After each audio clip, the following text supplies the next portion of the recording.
Alors une fois qu'on a dit tout ça, pourquoi on pense que la problématique c'est la question qu'on pose en introduction? Si on pense ça, c'est que déjà on a toujours appris ça, et ensuite il y a quand même un lien entre les deux, c'est-à-dire que le plan, donc la problématique, c'est rien d'autre qu'une liste d'éléments de réponse à la question qui est posée en intro. Et on appelle problématique la question, alors que la problématique c'est l'ensemble de problèmes qu'il faut traiter pour répondre à cette question, et ça reste un détail.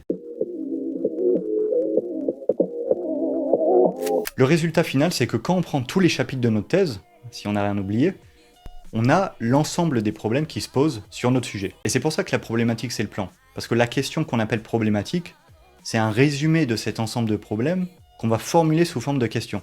Et bref, on revient à l'idée qu'on pose une question, un problème complexe en introduction, que ce problème est tellement complexe qu'il faut le décomposer en sous-problèmes, et ce sont ces sous-problèmes qui vont composer les parties, les chapitres et les sections.